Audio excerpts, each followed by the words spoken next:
안녕하세요.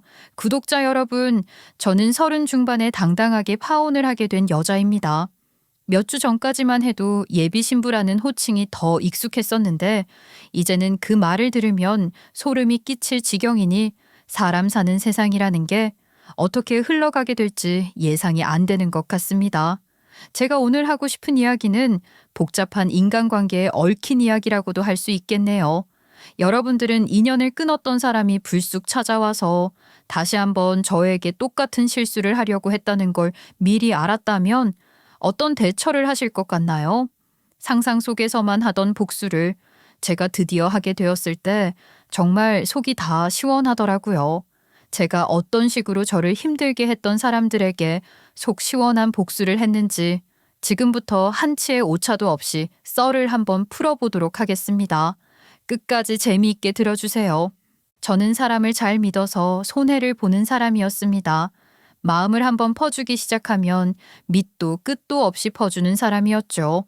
오죽하면 별명이 아낌없이 주는 나무였다고나 할까요? 내 사람이다 하고 생각을 하게 되면 그 사람이 도둑질을 해도 제가 했다고 말을 할 수 있을 만큼 사람을 좋아했어요. 주변에서도 걱정이 많았죠.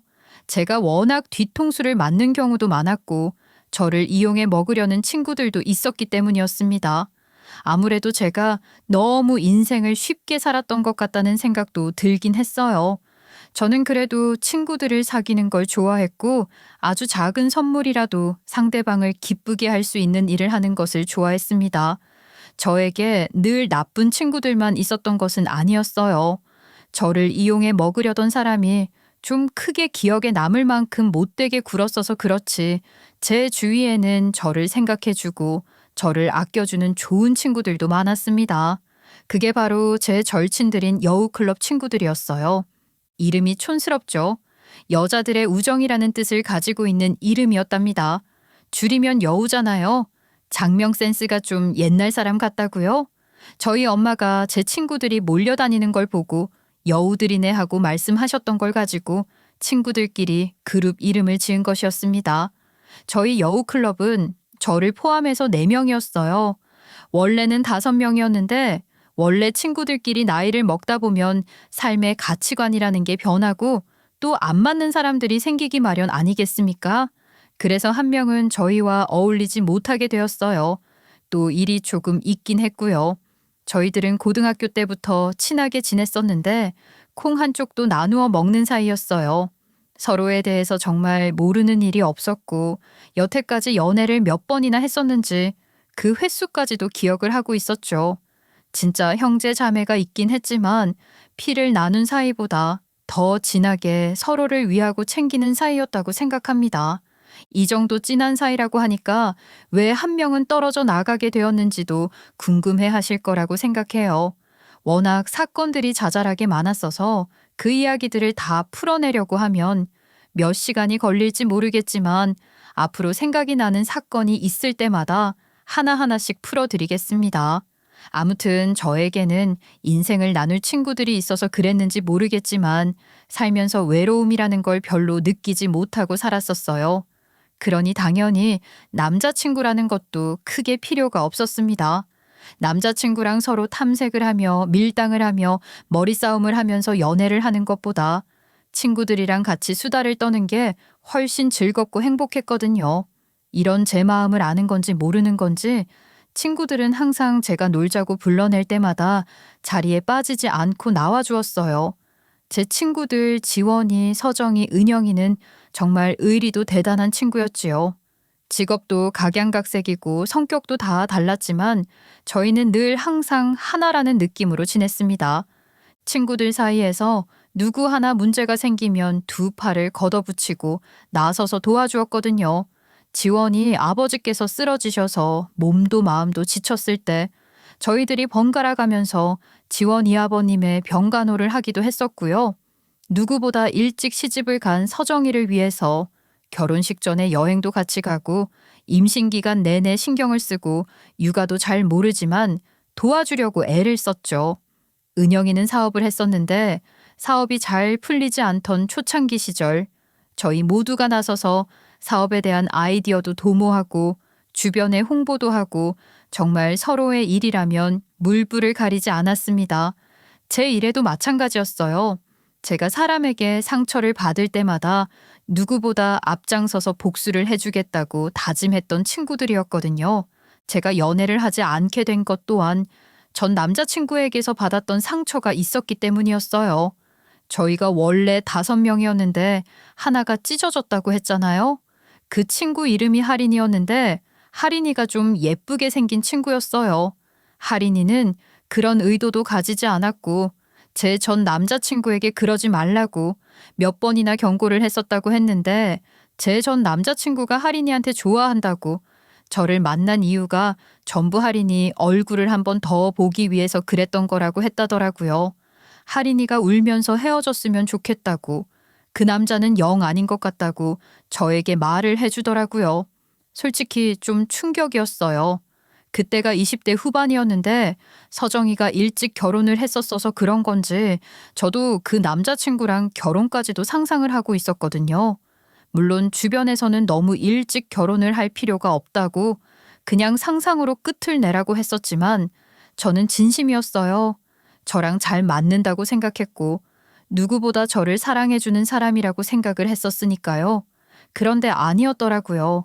하린이를 좋아했던 남자가 저를 이용해서 하린이와 가까워지려고 술을 쓴 것이라는 것을 알았을 때 그 충격은 정말 말로 설명하기 힘든 충격이었습니다.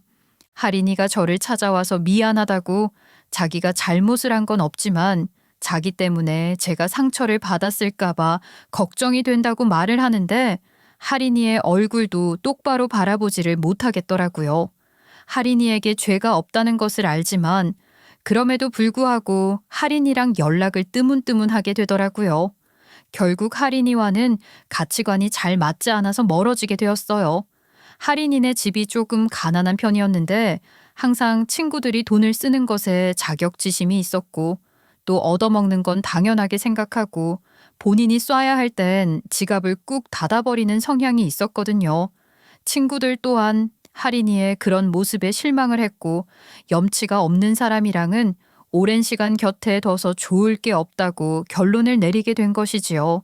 하린이도 자존심은 있었는지 저희가 연락을 피하고 같이 만나는 것을 불편해 한다는 것을 느낀 건지 서서히 멀어지기 시작했어요. 남자친구가 생겼다는 핑계로 모임에 나오지 않았고 그렇게 저희와의 연은 끝이 나게 되었죠. 그래도 가끔 친구들끼리 모이면 하린이의 이야기를 하곤 했어요. 저는 전 남자친구의 일로 하린이에게 미안한 마음을 가지고 있었지만 친구들은 그런 저에게 혀를 끌끌 차곤 했죠. 손바닥도 마주쳐야 소리가 나는 법인 거야. 지원이랑 은영이도 그렇게 생각할걸? 맞지. 하린이가 아무것도 안 했는데. 네 전 남자친구 그 망할 놈이 하린이 하나 보고 너랑 사귀었겠어? 말이 안 되는 거지. 하린이는 아니라고 했잖아. 그리고 그 사실을 알려준 것도 하린이였는데? 둘이 눈 맞은 걸 들킬까봐 미리 선수 친 거 아니야? 본인은 아무 잘못 없다. 걔가 먼저 들이댄 거다 하려고. 근데 또 둘이 사귄 건 아니지 않나? 나도 잘 모르겠다. 하린이는 그냥 우리랑 결이 안 맞았던 친구야. 다른 애들도 그렇게 생각할걸?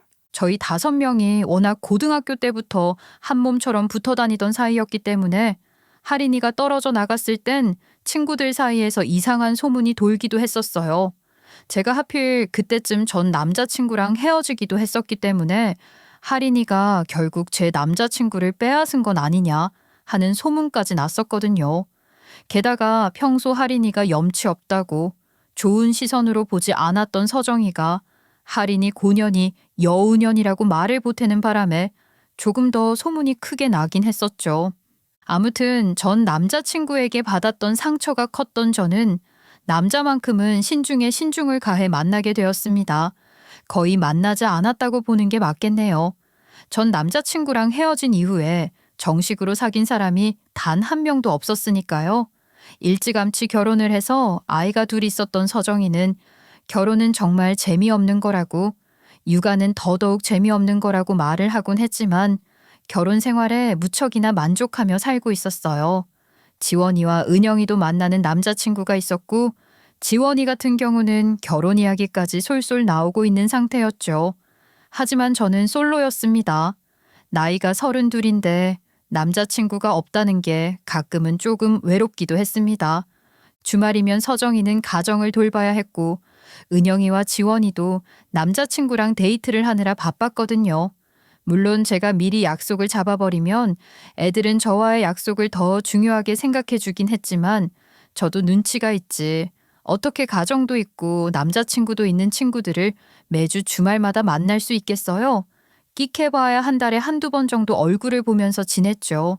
그렇게 나이만 먹어가니까 저도 슬슬 연애를 하고 싶다는 생각을 하게 되었고 그때쯤 소개팅이 들어오게 되었어요.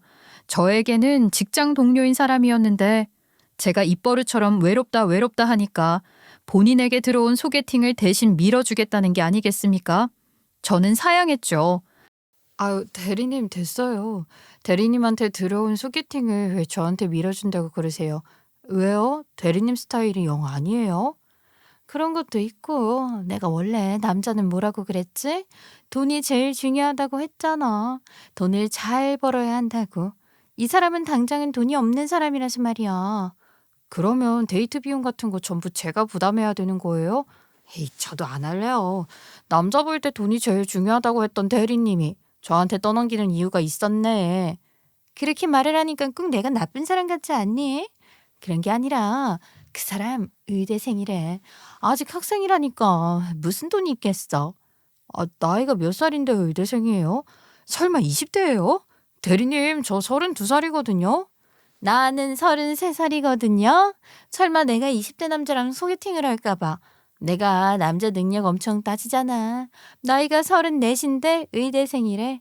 뭐 몇 수를 했다더라. 거기다가 군대 갔다 오고 하느라 좀 늦게 입학하고 했다는데.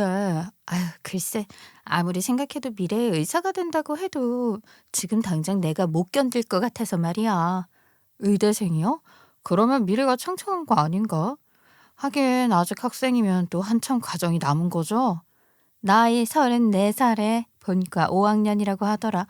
아, 그러면 아직 1년도 더 공부를 해야 하고 그 이후에 의사 국가고시도 봐야 하고 그거 합격을 해야 하지만 인턴 아니겠어? 최소 2년은 더 있어야 한다는 얘긴데 그러면 36이야. 전공의 마치고 전문의 시험 보면 40이 넘는다니까. 그렇게 말을 하니까 아주 먼 미래의 일인 것 같더라고요. 대리님이 자기는 못하겠다고 그런데 소개를 시켜주기로 한 주선자한테 빚진 게 있어서 자리를 그냥 파토내기는 어렵다면서 저에게 땜빵을 해달라는 것이었어요. 처음에는 제가 외로워하니까 선심 쓰는 것처럼 하시더니만 결국에는 본인이 나가기 싫은 자리인데 거절을 할 수 없으니 저에게 대신 나가달라고 부탁을 하는 속셈이 있었던 거죠.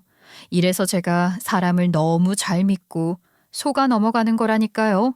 저에게 이틀 동안 커피 사다 줘, 간식 사다 줘, 한 번만 대타 뛰어달라고 부탁을 하시는데 차마 거절을 못 하겠더라고요. 게다가 친구들도 어차피 간다고 결혼해야 하는 것도 아닌데 한번 만나보기라도 해봐라 하고 추천을 해줬고요. 그래서 제가 대타 한번 뛰는 대신에 당직 한번 대신 서주기로 했죠. 그리고 딱 그 자리에서 운명처럼 예비 신랑을 만나게 되었습니다. 의대생인 예비 신랑은 초식남이라는 단어가 어울리는 사람이었어요. 사나운 인상이 하나 없이 정말 깨끗하고 눈망울이 초롱초롱한 사람이었죠. 34살이라는 나이를 듣기 전이었다면 저보다 어리다고 생각을 했을지도 모르겠습니다. 첫 인상 자체는 나쁘지 않았어요. 제가 사람 관상을 전문적으로 볼 줄 아는 건 아니었지만 그래도 첫 인상에 쎄함이 느껴지는 사람이 있고 그렇지 않은 사람이 있지 않겠습니까? 이 사람은 순수해 보이는 얼굴을 하고 있었지만 그게 가식적이라거나 가면을 쓰고 있는 것 같다는 느낌을 받지 못했어요. 물론 친구들 말에 의하면 제가 워낙 사람 볼 줄 모르는 인간이라 더 못 느낀 걸 수도 있겠지만요. 본인이 내향적인 사람이라서 첫 만남에 많은 이야기를 나누지는 못할 수도 있다고 수줍게 말을 하는데 남자다움이 없는 사람이구나 하는 느낌보다는 신중하게 생각을 하는 사람이구나 싶었습니다. 저는 워낙 아무나 보고 친구를 하자고 하는 외향적인 성격을 가진 사람이었기 때문에 사람을 볼 때 신중하게 볼 수 있는 사람이 옆에 있으면 좋겠구나 하는 생각을 하기도 했었어요. 그러니까 제가 무슨 바람이 불었는지 모르겠지만 예비 신랑을 보고 첫눈에 반한 것까지는 아니어도 호감은 딱 느꼈다 이 말입니다. 식사를 할 때 입을 벌리지 않고 쩝쩝거리는 소리도 내지 않고 조용히 밥에만 집중하는 예비 신랑이 예쁘게 보이더라고요. 의대를 다녀서 그런 건지 꼭 손을 깨끗하게 씻고 다녔고 위생에 신경을 쓰는 모습도 호감이었어요. 남들은 유난이라고 생각할지도 모르겠지만 요즘처럼 전염병들이 언제 어디서 돌고 있을지 모를 때 서로 조심해서 결코 나쁠 게 없지 않겠어요. 대리님 말에 의하면 아직 의대생이라서 미래를 보고 시간을 투자하기에는 과정이 길고 복잡할 것 같다고 했지만 저는 그런 게 크게 와닿지 않았습니다. 몇 년이 걸리던지 간에 의사가 될 사람이라고 생각을 했고 또 조용조용한 그 성격이 저랑은 딱 반대되는 것 같아서 더욱 더 끌림이라는 게 작용했어요. 원래 결혼은 성향이 반대되는 사람이랑 해야 오래오래 잘 산다고 하지 않겠어요? 저희 부모님만 봐도 딱 그러셨거든요. 친구들 만나서 호탕하게 노는 거 좋아하시는 아버지와 항상 조용조용하게 그런 아버지의 뒤를 챙기는 어머니. 두 분이야말로 천생연분이라는 말로는 부족한 부부셨죠. 저도 그런 결혼 생활을 꿈꾸고 있었기 때문에 예비 신랑의 조용하고 신중한 모습이 좋았습니다. 무엇보다 아는 게 많더라고요. 근데 그런 걸 자랑하지 않았고 과시하지 않았습니다. 제가 너무 좋은 이야기만 늘어놓았죠. 단점도 없지는 않았어요. 집안이 조금 가난하더라고요. 학비도 비싸니까 학자금 대출을 받아서 다니고 있었고요. 집안 사정이 좋지 못해서 지원도 빵빵하게 받을 수가 없었고 무엇보다 본인이 공부를 하면서 아르바이트를 해야 해서 시간이 없다고 했어요. 그 말을 듣는데 조금 답답하긴 하더라고요. 34살이나 먹었는데 의대라는 것에 발이 묶여서 아르바이트로 용돈을 벌어다 사는 사람이 소개팅 자리에 나올 생각을 했나 싶었거든요. 그런데 그런 말을 하더라고요. 예. 저는 의사 면허 따자마자 바로 결혼을 하고 싶어요. 전문의 시험까지 다 보면 더 좋겠지만 아직 많이 남긴 해서요. 굳이 전문의가 되지 않고 전공의인 상태로 기업을 해도 괜찮을 것 같고요. 그래서 하루빨리 안정적인 생활을 하고 싶다는 생각을 했어요. 제가 안정적인 월급을 벌어올 때까지 맞벌이로 살고 싶기도 하고요. 혹시 일을 그만두고 싶으신가요? 아니요. 저는 지금 일을 하는 게 너무 즐겁고 행복해서 일을 그만두고 싶은 생각은 없어요. 그리고 부부 사이에도 경제권을 서로 가지고 있어야 한다고 생각을 하고요. 근데 왜 이렇게 심오한 이야기까지 흘러오게 된 건지는 잘 모르겠네요. 제가 이 소개팅에 혈안이 되어 있었거든요.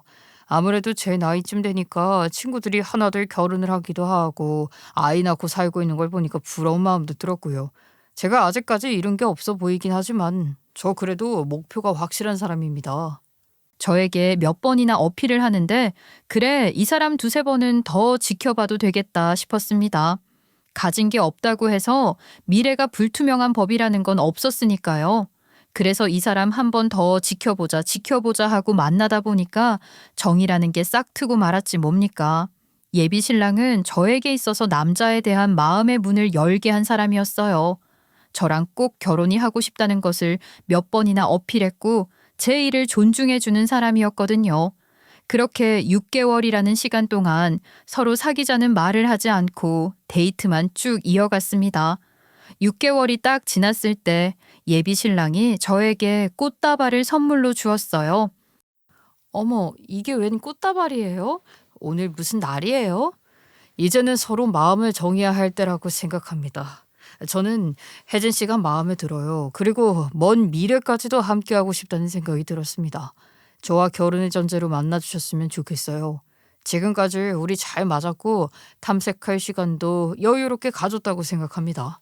저는 혜진 씨 말고 다른 사람은 눈에 들어오지도 않아요. 늘 비타민처럼 밝은 에너지를 가지고 있는 혜진 씨와 결혼을 한다면 정말 그 어떤 부부보다 더 잘 살 수 있을 거라 생각해요. 손을 달달달 떨면서 저에게 꽃다발을 안겨주는데 그게 그렇게 감동적이더라고요. 그렇게 저희는 결혼을 전제로 진지하게 만남을 가지기로 약속했습니다. 본과 6학년이 된 예비 신랑이었기 때문에 당장 결혼을 준비할 만큼의 여유가 되지 않았어요. 그리고 과정이 끝이 나면 의사고시를 봐야 했기 때문에 다른데 신경을 쓸 수 있는 여유가 없었어요. 저는 2년 정도의 유예 기간을 가지고 예비 신랑과 천천히 결혼에 대한 준비를 하기로 했죠.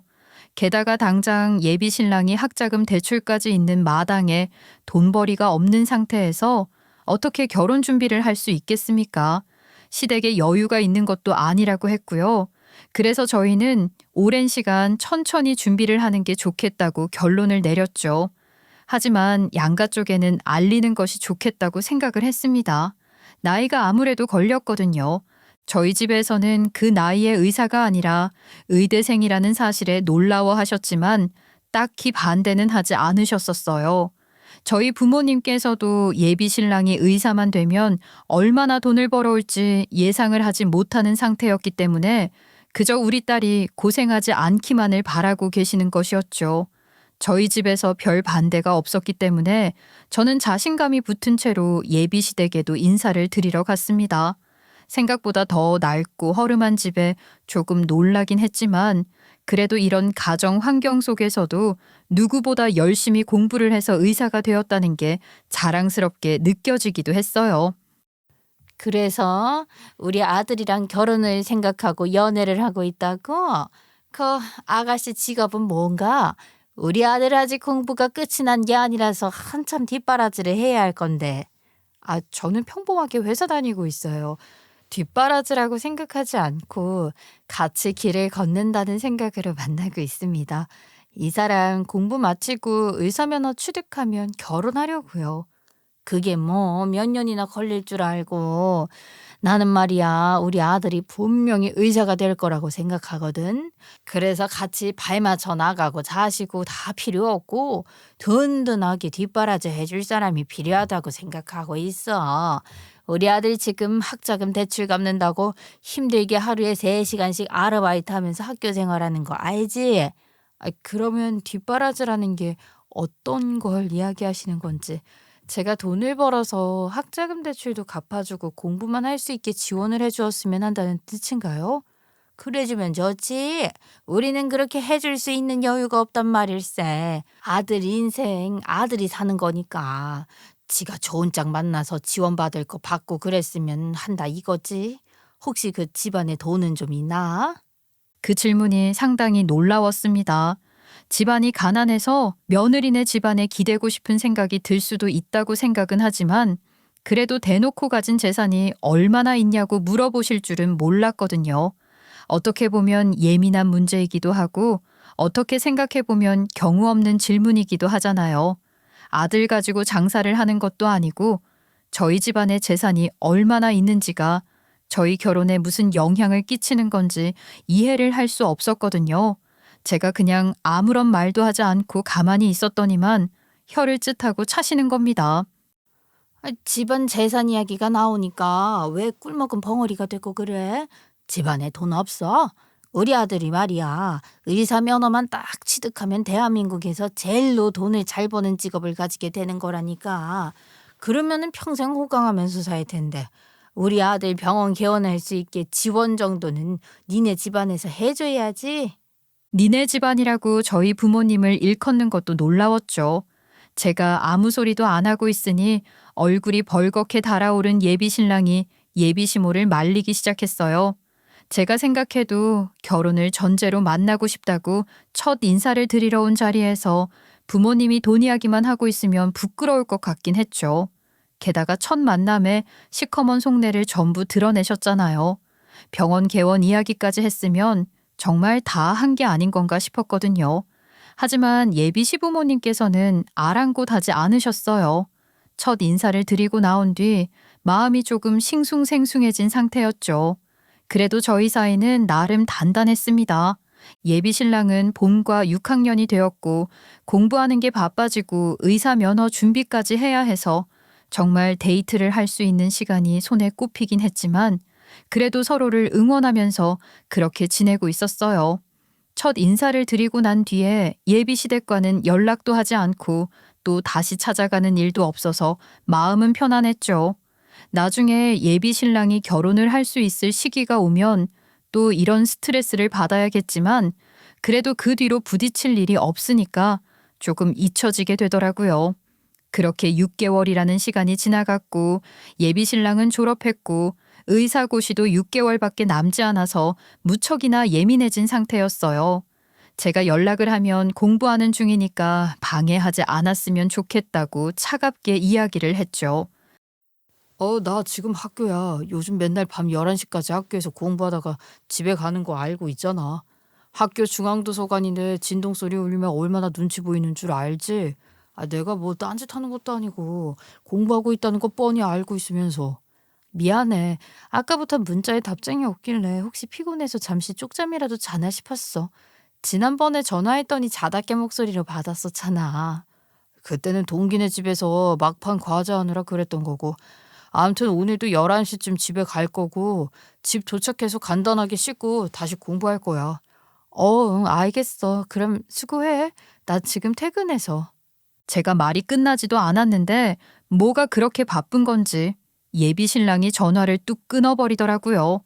한참 예민할 시기라는 걸 알고 있어서 저도 마음이 상하고 기분이 나빠도 말 얹지 않고 꾹 참았어요. 시험이라는 게 사람을 갉아먹는 일이기는 하잖아요. 특히 다른 것도 아니고 몇 년을 공부해온 결실을 내는 시험인데 누구나 예민해질 수밖에 없지 않겠어요? 저는 일부러 예비 신랑 앞에서 미끄러진다, 탈락한다 이런 것과 연관된 단어, 혹시 음식 같은 것도 조심하게 되었어요. 미역국도 먹지 않았고요. 미신이긴 하지만 그런 거 하나하나에도 예비 신랑이 예민하게 나왔거든요. 연락하는 시간은 점점 짧아지고 텀은 길어지고 예비 신랑이 말로는 도서관에서 공부를 하고 있다고 하지만 정말 어디서 뭘 하는지에 대한 확신은 없고 물론 생각이 있는 놈이라면 당연히 공부를 하고 있었겠지만 제가 워낙 사람에게 당한 게 많다 보니까 100% 믿기만은 어렵더라고요. 거기다가 졸업할 시즌이 다가오고 의사 면허 시험이 얼마 남지 않으니까 예비 시댁에서도 슬슬 저에게 연락을 해오기 시작했어요. 집에는 이야기를 해봤냐, 우리 아들 의사 되면 개원은 시켜줄 수 있는 거냐부터 시작해서 다른 집 며느리들은 선물도 사오고 학자금 대출도 나서서 갚아준다고 하던데 너는 왜 그런 말이 없냐 하면서 대놓고 바라기도 하셨죠. 저는 그게 너무 부담스러웠는데 저희 부모님이고 제 주변의 친한 친구들 말고 다른 지인들은 의사 남편 얻으려면 그 정도는 해야 하는 거 아니냐고 저에게 역으로 말을 하더라고요. 다들 의사 남편 얻는데 열쇠는 기본 아니냐고 하니까 또 그게 맞는 건가 싶기도 하고 나이가 들매 따라 결혼이라는 것에 자꾸 치중을 하게 되다 보니까 제가 정말 원하는 게 뭔지 저를 위한 결혼이 뭔지에 대해서 까먹어버리는 것 같은 기분이 들었어요. 그런데 그런 제 마음에 또다시 싱숭생숭한 바람이 불어오게 되었으니 바로 절친여우 클럽 멤버 중에 하나인 지원이가 남자친구와 결혼을 하기로 날을 잡았다는 소식을 전해주었기 때문이었습니다. 무척이나 축하를 해주었지만 한켠으로는 조금 시원섭섭함이 공존하더라고요. 워낙 함께 지낸 시간이 길어서 그런 건지 지원이마저 한 가정을 이룬다는 게 살짝 저와 한 걸음 멀어지는 기분이 들었거든요. 서정이가 결혼을 할 때와는 또 다른 기분이었어요. 지원이가 청첩장을 주는 날 다 같이 오랜만에 만나서 수다를 떨게 되었죠. 혹시 제 결혼에 대해서 물어보는 건 아닐까 가슴이 조금 두근거리기도 했어요. 만난 지는 시간이 좀 흘렀는데 결혼 준비를 하기로 했던 것도 맞는데 정작 현실화된 것이 하나도 없었으니까요. 청첩장 나오자마자 너희한테 제일 먼저 주려고 했는데 하필이면 서정이가 독감에 걸릴 줄이야. 그래서 이미 잡힌 약속들 때문에 제일 처음으로 못 주게 됐어. 미안해. 아유, 내가 얘한테 독감을 옮을 줄 몰랐지 뭐. 아무튼 결혼 축하한다 지원아. 지난주에 청첩장도 돌릴 겸 애들한테 인사도 할 겸 누구 결혼식장에 간다고 하지 않았었어? 아, 맞다. 우리 고등학교 동창 중에 한나라고 있잖아. 내가 걔랑 특별활동 같이 했어서 좀 친하게 지냈었거든. 걔 결혼식이 지난주에 있었어. 원래 이쯤 되면 서로 품앗이 해주고 그러잖아. 내 결혼식에 부를 겸 해서 결혼식장 갔더니 내가 누구 만났게? 누구 만났는데? 아, 뭐 우리도 아는 사람이야? 하린이 만났잖아, 하린이. 걔 얼굴 딱 폈더라. 요즘 뭐 좋은 일 있는 것 같던데? 그래? 아휴, 걔가 뭐 얼굴 펼 일이 있나? 그때 이후로 연락도 안 하고 아예 소식 끊고 살아서 솔직히 좋은 일이 있다고 해도 궁금하지도 않고. 혜진이 너 괜찮아? 나? 아, 나 괜찮지. 내가 뭐 안 괜찮을 일이 있겠어? 하린이가 잘 지내면 잘 지내는 거지. 그래서 지원이 결혼식에 누구누구 와? 청첩장 누구한테 줬어? 고등학교 때 친구들한테 싹 돌렸지. 하린이한테는 안 주긴 했는데, 아, 걔도 뭐 워낙 우리랑 겹치는 지인들이 많이 있으니까 소식은 들었을걸? 그 말에 다들 그런가 보다 하는 얼굴이었죠. 그렇게 한창 근황 이야기를 하면서 서로 깔깔거리고 있었어요. 지원이가 결혼 준비를 하면서 웨딩드레스 투어 할 때 있었던 일, 서정이가 애들 키우면서 애들이 말썽을 부려서 속이 상했던 일, 은영이가 남자친구랑 대판 싸우고 화해한 이야기를 들으면서 서로 입에 모터라도 단 듯이 떠들고 있었는데 저만 할 이야기가 없더라고요. 혜진아, 왜 이렇게 조용해? 요즘 무슨 일 있어? 아니, 요즘 그 의사 남자친구 이야기도 뜸하고 말이야. 아유, 모르겠어. 결혼을 하기로 약속을 했던 것은 맞는데 막상 현실이랑 내가 생각했던 거랑 좀 다른 것 같기도 하고 말이야.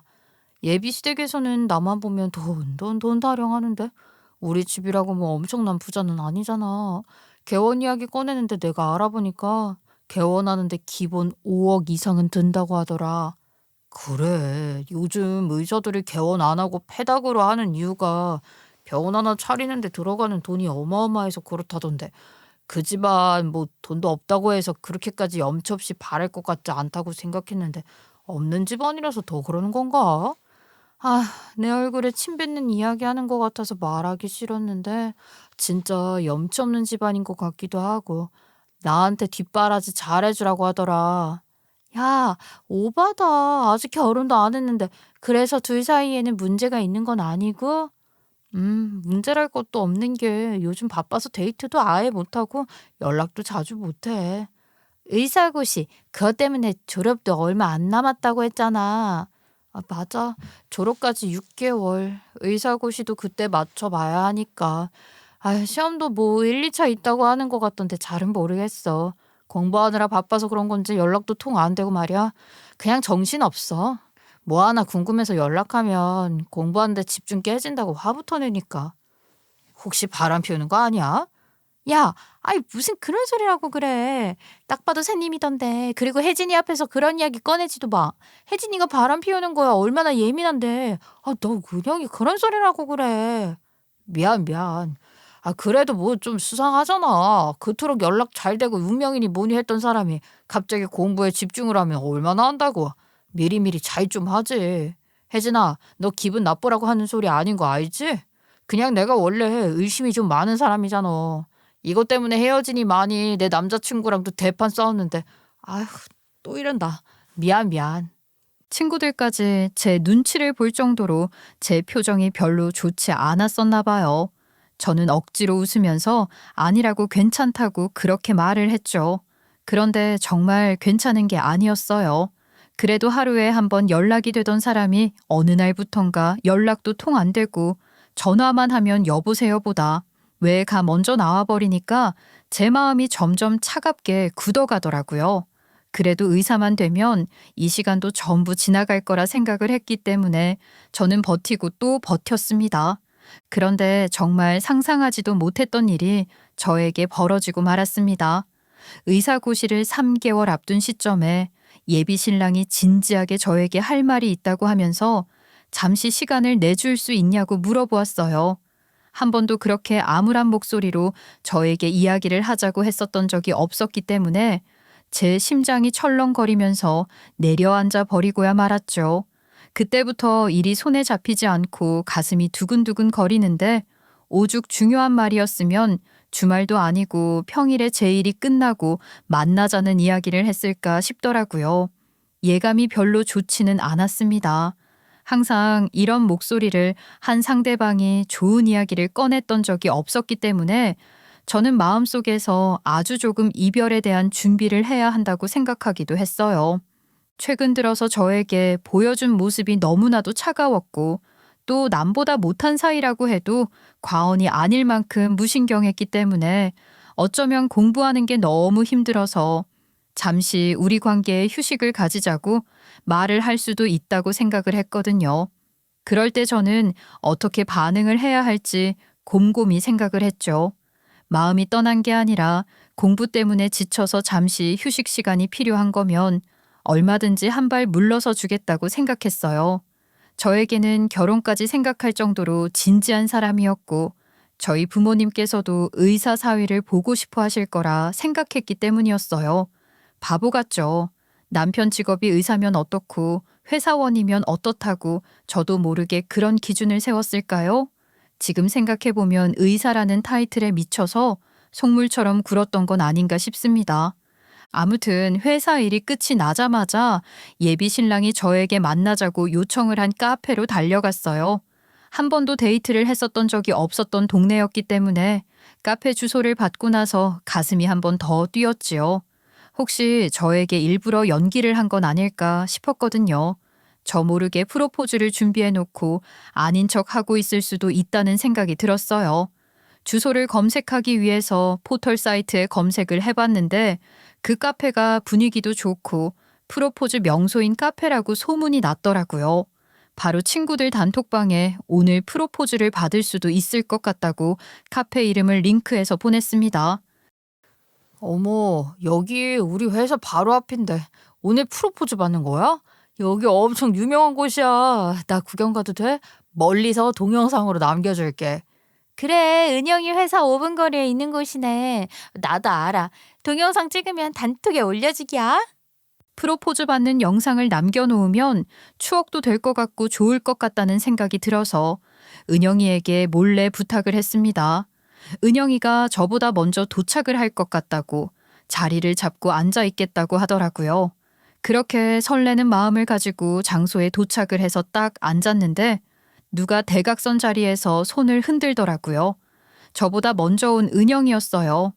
기쁜 마음으로 두근거리는 심장을 부여잡고선 예비 신랑을 기다리는데 저 멀리서 걸어 들어오더라고요.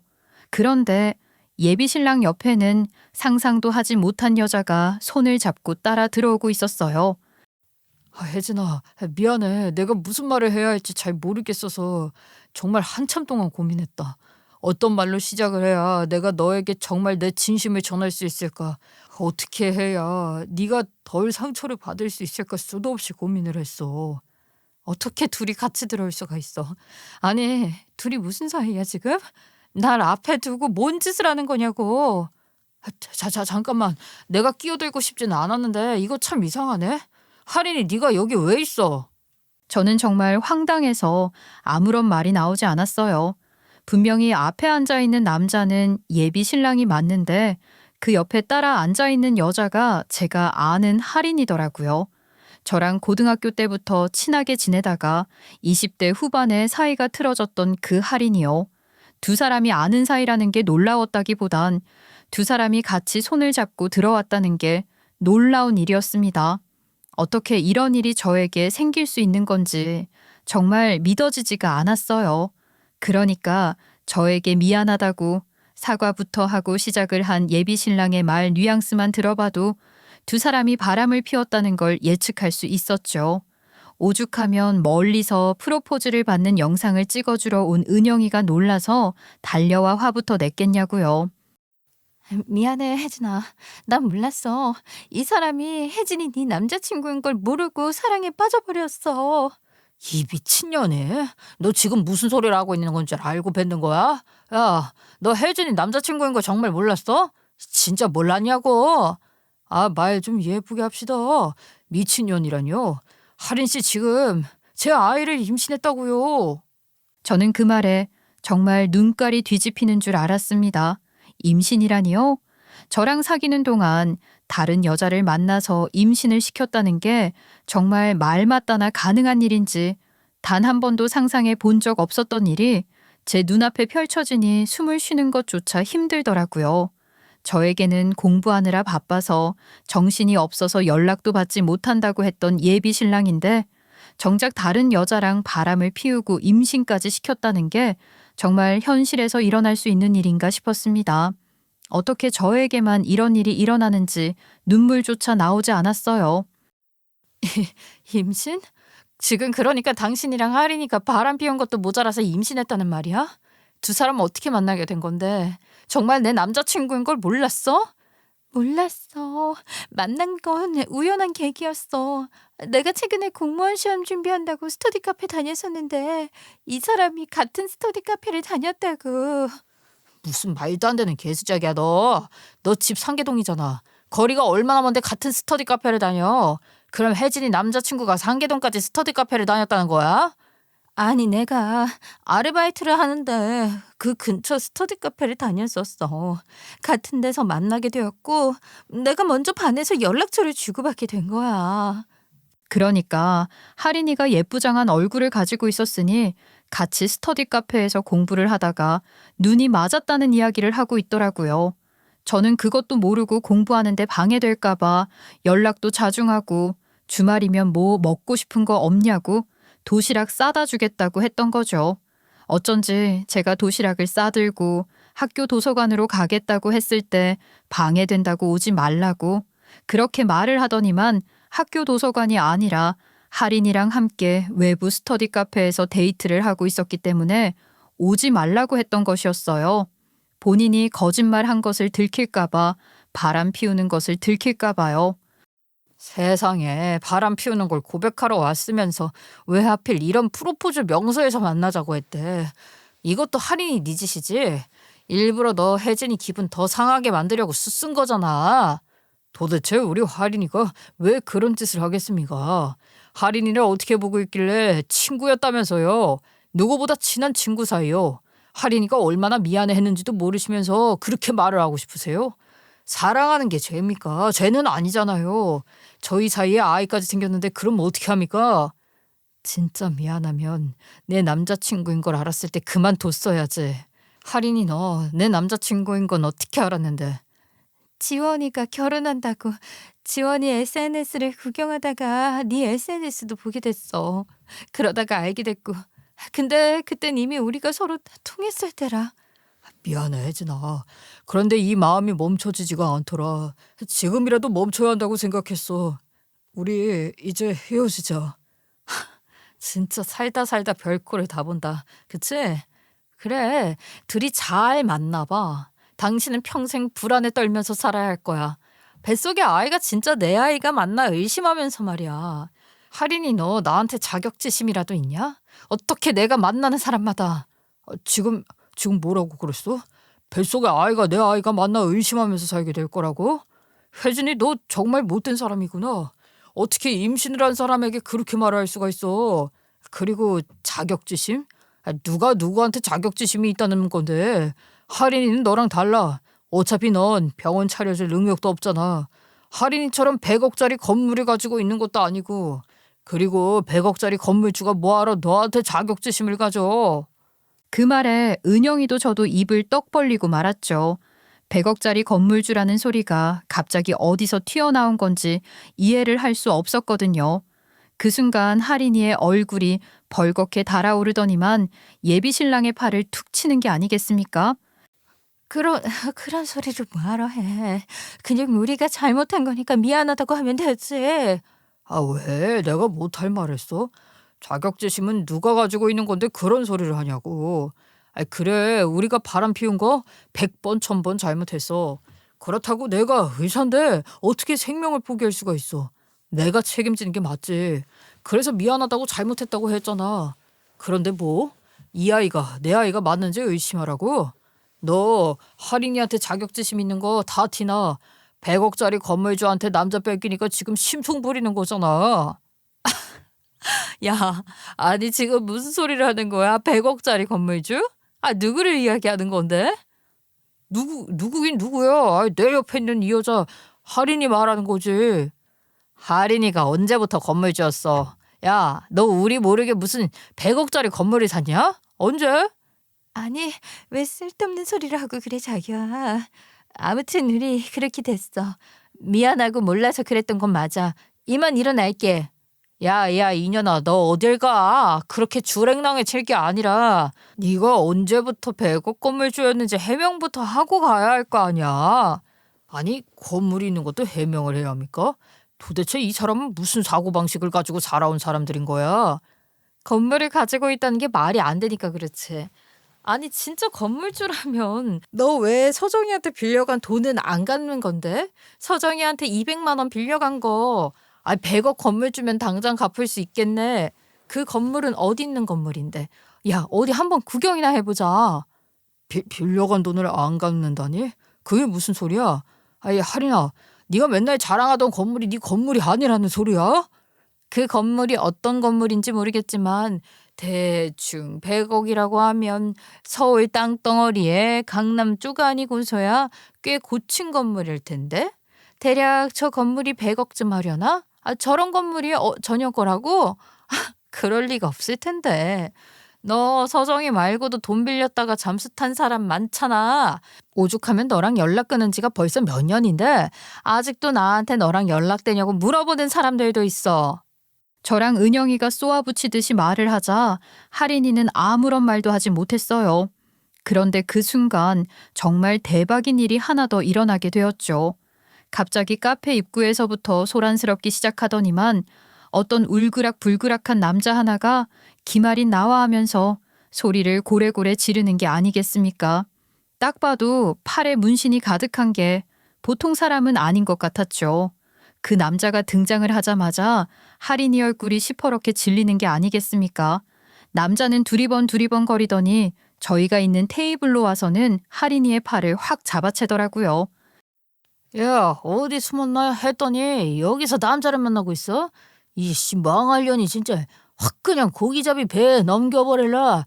너 당장 나와. 누구신데 우리 할인이한테 윽박을 지르고 억지로 데려가려고 하십니까? 너 뭐야, 이 새끼야. 뭔데 끼어들어? 그러면서 그 남자가 예비 신랑의 얼굴에 주먹을 확 날려버렸습니다. 순간 우스꽝스럽게 낮아빠진 예비 신랑은 얼굴이 아픈지 감싸쥐고는 고개를 푹 숙이더라고요. 제가 놀래서 괜찮냐고 물어보려는 순간 예비 신랑이 고개를 드는데 쌍코피가 주르륵 흘러내리는 게 아니겠습니까? 코뼈가 부러지기라도 한 건지 코 주위가 퉁퉁 붓기 시작하는데 아주 기가 막히더라고요. 예비 신랑 또한 엄청나게 아픈지 그대로 땅에 고개를 파묻고는 아프다고 울부짖기 시작했습니다. 사람이 없어 보이더라고요. 아유, 내 코뼈가 부러진 것 같은데. 119에 신고 좀 해주고 경찰도 불러주고. 그걸 왜 우리한테 시키고 난리야? 알아서 할 것이지. 문신을 한 남자가 할인이를 끌고 가려고 하는데 할인이가 갑자기 제 뒤로 확 숨는 게 아니겠어요? 저한테 한 번만 살려달라고 하는데 무슨 일 때문에 이러는지 알 수가 없었죠. 그런데 남자가 저한테 비키라는 식으로 손짓을 하더니만 상황을 이야기해 주더라고요. 이 여자 나랑 2년째 같이 살고 있는 여자야. 허구한 날 어디 나가서 뭘 하나 했더니 바람을 피우고 앉았어. 똑하니 내 애까지 임신을 해놓고 지가 무슨 자격증 공부해보겠다고 도서관인지 뭔지 간다고 해서 돈까지 쥐어줬더니 바람을 이렇게 피우고 자빠졌어. 내가 휴대폰에 위치 추적 어플 깔아놔서 망정이지. 그 말에 거기 있던 모든 사람이 입을 떡 벌렸죠. 아마 제일 큰 충격을 받은 건 예비 신랑일 겁니다. 자기 아이라고 생각을 해서 책임을 지겠다고 했을 거고 거기다가 100억짜리 건물을 가진 건물주라고 오해까지 했을 텐데 말이죠. 말 맞다나 개원하는 꿈도 꾸고 평생 100억짜리 건물을 가진 건물주 남편으로 의사생활 취미로 하면서 호의호식할 꿈을 꾸었을 텐데 말입니다. 거기다가 예비시댁에서는 오죽 좋아했겠습니까? 저한테 뒷바라지 제대로 해줘야 한다. 개원시켜줄 재산은 있냐. 그 난리를 치던 예비시댁이었는데 100억짜리 건물주를 꼬셨다고 했다면 쌍수를 들고 환영을 했겠지요. 그러고 나니까 퍼즐이 하나 둘씩 맞춰지더라고요. 예비시댁에서 그렇게 저에게 선물을 사와라, 예비 며느리가 챙겨야 하는 일이다 하면서 엄청나게 바라시다가 한순간에 뚝 끊어진 이유를 말입니다. 100억짜리 건물주 며느리 보게 생겼는데 어디 제가 생각이나 났겠습니까? 저랑 괜히 엮이기 싫다고 생각했겠지요. 100억짜리 건물은커녕 남들에게 돈이나 빌리고 잠수나 타고 더군다나 질 나쁜 남자와 2년이나 같이 살았던 여자라는 것, 뱃속에 있는 아이도 자기 씨가 아니라는 걸 알게 된 예비 신랑은 세상을 다 잃은 것 같은 얼굴을 하고서는 입을 떡 벌리고 눈물을 뚝뚝 흘리기 시작했습니다. 맞아서 퉁퉁 부어버린 코에서는 코피가 쏟아지고 있는데 쪽팔린 것도 아픈 것도 다 까먹을 만큼 가슴이 아팠던 건지 눈물을 흘리며 소리를 지르더라고요. 덕분에 주변에 있던 사람들 모두가 구경이라도 난 것 마냥 수근거리면서 휴대폰으로 사진을 찍고 있더라고요. 딱 봐도 개판 5분 전 상황으로 보이니 얼마나 흥미진진하겠습니까? 이게 제가 겪은 일이 아니라 남일이었으면 저도 나서서 맨 앞에서 구경을 했을 것 같습니다. 은영이는 쪽팔린지 저에게 이만 가보자고 말을 하더라고요. 은영이와 함께 고개 숙이고 나가려고 하는데 예비 신랑이 제 다리를 턱하니 붙잡는 게 아니겠습니까? 내가 잠시 여우한테 홀렸었나 봐. 저 순진한 얼굴에 속아서 내가 내 주제 파악을 못하고 혜진 너에게 상처를 줬어. 미안해. 내가 잘못했어. 혜진아, 내가 평생 속죄하면서 살게. 이제 와서 무슨 소리를 하는 거야? 다 끝난 마당에 너랑은 끝이야. 아니야. 우리 사이에 끝이 어딨어. 내가 앞으로는 평생 고개 숙이면서 살게. 다른 여자한테 눈도 안 돌리고 돈에 현혹되지도 않을게. 그게 거짓말일 거라고 생각도 못했어. 그 퉁퉁 부어있는 코에서 흘러나오는 코피나 닦아라. 아유, 과다출혈로 쓰러지겠다. 제가 혀를 끌끌 차면서 은영이의 팔을 잡고 나오는데 할인이가 사색이 되어서는 그 남자에게 질질 끌려가더라고요. 도대체가 무슨 생각으로 그런 거짓말을 하고 이런 상황을 만든 건지 이해가 가질 않았죠. 하지만 곧 알게 되었어요. 은영이가 그날 있었던 일을 발빠르게 소문을 냈고 겹쳐있는 지인 몇 명이 할인이에게 진짜냐고 따져 물었나 보더라고요. 이미 갈 때까지 가버린 할인이는 악다구니를 쓰면서 자기가 저보다 못한 게 뭐가 있냐고 난리를 쳤다는 게 아니겠습니까? 내가 뭐가 모자라서 혜진이보다 못한 인생을 살아야 하는데 얘는 학교 다닐 때부터 그랬어. 내가 돈 없는 거 무시하면서 자기가 떡볶이 한 그릇 사줄 때마다 우월감을 느끼던 애라고. 내가 복수하고 싶어서 그랬다. 왜? 예전에 혜진이 전 남친 뺏은 것도 내가 한 짓 맞아. 혜진이는 그 남자가 나를 좋아해서 상처받았겠지? 그걸로 만족이 안 되더라. 결혼하겠다는 상대 정도는 빼앗아야지 복수가 되는 법이지. 그 말에 남아있던 지인들까지도 할인이와 척을 졌다고 하더라고요. 저에게 와서 시시콜콜하게 알려주는데 저는 솔직히 말을 전한 사람들도 별로라고 생각했습니다. 어쩜 그렇게 할 짓들이 없으면 남의 불행은 재미있다고 이야기를 하는 건지 이참에 인간관계도 정리가 되었어요. 그 이후 할인이는 연락이 뚝 끊겼습니다. 그 남자아이를 가졌으니 그 남자랑 같이 지지고볶고 살고 있겠죠. 전 예비 신랑은 결국 의사고시에서 떨어졌다고 들었습니다. 그 난리통에 무슨 공부가 되었겠나요? 당장 학자금 대출을 갚아야 해서 시험 공부도 시험 공부지만 아르바이트를 하고 있다고 하는데 의대 학비가 워낙 비싸니까 등골이 휜다고 하더라고요. 오죽하면 전 예비 시어머니께서 저에게 우리 아들이 의사가 될 건데 한 번만 용서해 주라 하시면서 연락을 다 하셨더라고요. 아이고 머니나 우리 아들이 공부만 했던 애라 그런 유혹에 잘 넘어가고 그래. 이제는 정신 차렸으니까 2번 다신 그럴 일 없을 거다. 얘가 공부만 해도 모자랄 시간에 일까지 하려고 하니까 뭐 어디 뭐가 되겠어. 그 학자금 대출 좀 갚아주고 우리 아들 앞으로 잘 데리고 살아봐. 의사 남편 거저 얻기 쉬운 거 아니잖니. 거저 줘도 안 가질 의사 남편 같은데요. 그런 사람 한 트럭을 줘도 안 받습니다. 저한테 연락하지 마시고요. 그렇게 아들이 고생하는 게 마음 아프시면 집에서 놀지 마시고 나가서 식당 일이라도 하시면서 돈 보태줄 생각이나 하시죠. 그렇게 전화를 뚝 끊어버리고 연락처도 살포시 차단을 해버렸습니다. 이렇게 한순간에 끊을 수 있는 인연이었음에도 뭐가 그렇게 미련이 남아서 눈치 보며 전전긍긍했던 건지 지난날에 제가 바보 같더라고요. 이제 제 나이 35. 어찌 보면 새로운 사랑을 하기에는 늦었다는 생각이 들지도 모르겠습니다. 그래도 저는 제 인생이 나름 괜찮다고 생각합니다. 이번에도 끝이 좋지 않다 보니까 아예 연애에 대한 결혼에 대한 미련이 뚝 떨어지더라고요. 옆자리 대리님께서 제가 겪은 일을 대신 사과하시며 아주 비싼 초밥도 사주셨습니다. 주변 지인들 덕분에 오히려 위로도 받고 기분도 한결 나아진 것 같아요. 앞으로는 제 미래를 위해서 제 인생을 개발하기 위해서 더 힘을 내어보려고 합니다. 정말 가까운 지인은 잘 둬야겠다는 생각까지 들게 한 사건인 것 같습니다. 이제라도 훌을 털어버리고 제 인생 즐겨보겠습니다. 인생의 남자가 전부는 아니잖아요. 제 이야기 끝까지 들어주신 여러분께 진심으로 감사합니다.